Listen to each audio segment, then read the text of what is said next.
The V sound is a very important sound in English and there's no avoiding it. It is a problem for Spanish speakers because the sound doesn't exist in Spanish. So we need to practice making that sound. Now, unless you're a ventriloquist, the only way you can make the V sound is by your bottom lip touching your upper teeth. If your upper and lower lips touch, then you will make the B sound. B as in bus. So make sure this does not happen. Remember that when practicing sounds and pronunciations, you should take a break after 4 or 5 attempts. If you're not able to make the sound, try a different example and come back to the sound later after listening to it again, either with my pronunciation here or by using some of the tools I gave you. There is no point in repeating the same wrong sound into your microphone over and over again. I'm going to give you some words to practice making this sound with. Pause this video after each word I pronounce and practice them in your speech-to-text recognition tool. Don't worry about what the word is or how to spell it. We are focusing only on pronunciation. Being able to make the V sound in English is something that you will need if you want to speak English at a good level. In this first set of examples, the V is at the start of the word, and this should be easier for you to practice with initially. I will pronounce each word for you twice, and you should take a note of any incorrect results you get. Repeat them in your speech-to-text recognition tool. Here we go. First word is vague. Vague. Veil. Veil. Vagary. Vagary. Valet. Valet. Valid. Valid. Valley. Valley. Valve. Valve. Vat. Vat. Vowel. Vowel. Van. Van.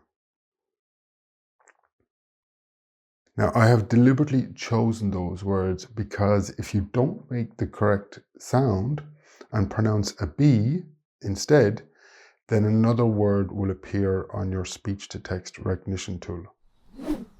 Now, let me show you those words and possible incorrect results in your speech-to-text recognition. So the first word was vague. Now, maybe you got big or beg. Veil or veil, both words have the same pronunciation, so both of these results are correct. Incorrect results are bail or bail. Again, these incorrect results have the same pronunciation. For vagary, the incorrect result would be bakery, or maybe you got vaguely. Valet, remember the silent T? Well, ballet is an incorrect result and also has a silent T. For valid, you may have got ballad, excuse me, you may have got ballad or ballot. Valley is correct, but Bali, the Indonesian island, is not. Valve, note the two V sounds here. Maybe you got bulb, a very different sound in English. And for vat, you may have got bat or but. For vowel, you may get bowel, and for van, maybe you got ban. If you're getting words starting in B in your speech-to-text recognition, then you really need to practice the V sound some more. Remember, si el labio inferior no toca las dientes superiores, no puedes hacer el sonido. This is very important. Now let's have a look at the V sound at the end of a word. Adding a V sound at the end of a word can often be more difficult to pronounce. Practice each of these pronunciations in your speech-to-text recognition tool and pause the video after each word. Take a note of each result, and I will show you the correct results later in the lesson. The first word is shave. Shave. Pave. Pave. Have. Have. Sieve. Sieve.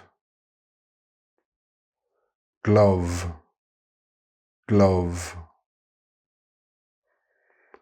Shove. Shove. Save. Save. Do you hear the V sound at the end of each word?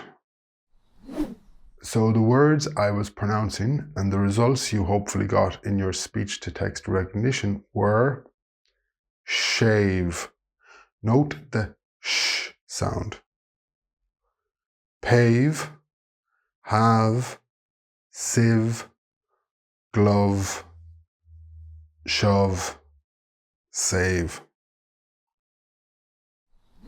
Now let's have a look at the V sound when we use it in contraction with have.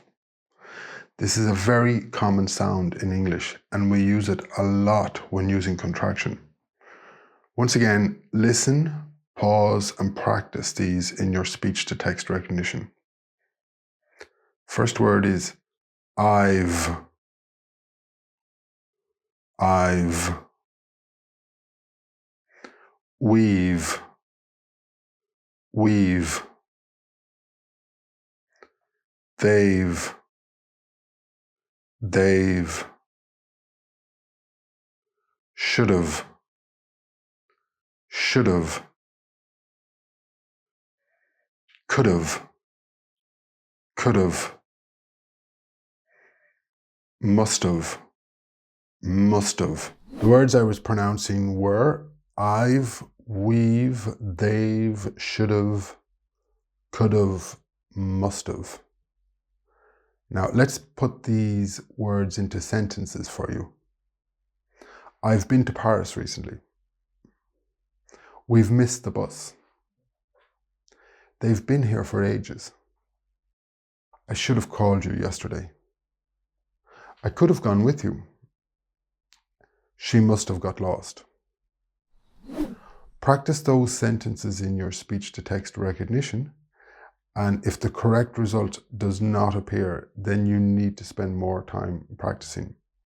In full sentences, the V contraction sound can be very subtle, but native speakers can hear it distinctly.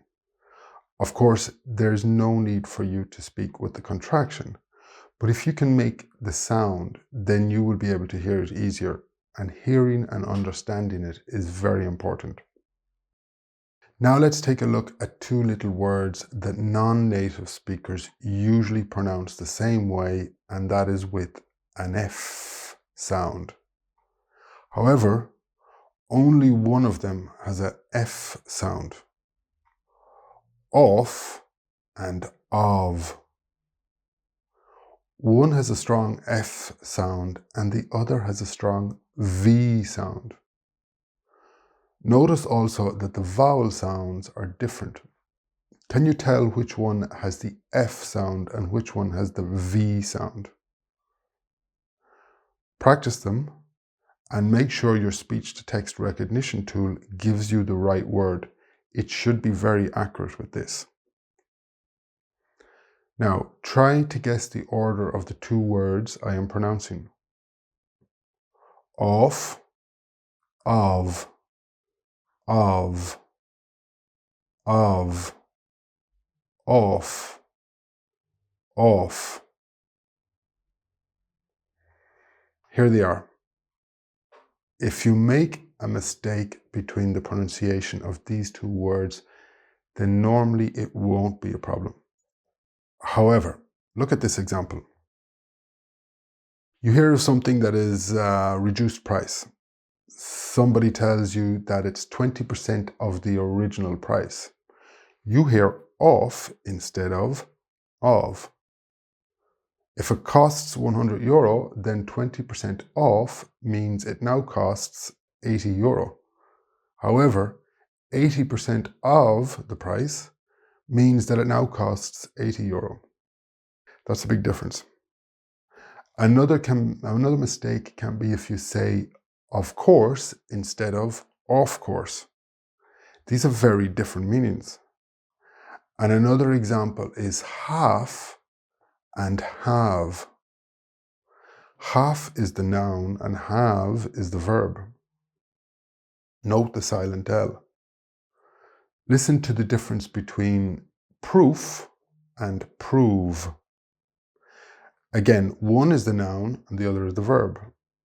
The F and V sounds are the important differences, and many students do not pronounce the verb correctly. Now let's have a look at of in contraction, because we use it all the time in spoken English. In these examples, we add a V sound to the end of a word, and we don't pronounce the E. If you don't want to use the contraction, then that's perfectly fine, but it's important that you understand the sound that native speakers make. And the best way to do that is internalize it by making the sound yourself. In this example, instead of saying kind of, we often say kind of. It's kind of warm today. The next one is made of. This table is made of wood. Made of. South of. Toledo is south of Madrid. South of. Can you hear the V contraction sound? Immediately. It comes immediately after made, kind, and south. Also note that we do not write the contraction here. We only speak it. Now, I want to talk briefly about the V sound in plurals with nouns ending in F. Some of these nouns change from F to V in plurals. Some examples: shelf, shelves; leaf, leaves; loaf, loaves; hoof, hooves. These are good examples to demonstrate the difference between the F and the V sounds. You should be able to hear the difference in the sounds. Being able to make these sounds may take some time. Now go and try both the singular and plural of these words in your speech-to-text recognition. But if you pronounce the plurals with an F sound, your speech-to-text recognition may still give you the correct result. I want to add one more thing here, and that is about the F and V in two numbers which can cause problems. We'll discuss numbers in details in a later lecture, but for now, let's just look at these two. 5 and 15. 5 and 15. 5 has the V sound, and the vowel is slightly different. Fi, fi, 5. 15 does not have a V sound. It's 15, and the vowel is also different. Okay? 5 and 15. It's amazing how many times people speak those two numbers, and it's not clear which number they are saying. And this is also complicated because, as we will discuss later in the numbers lecture, the teen is not often pronounced well by non-native speakers. and that can cause confusion whether you're talking about 5 or 15. The V sound in English is quite difficult, particularly when we use it at the end of words and in contraction. It can be a challenge for non-native speakers.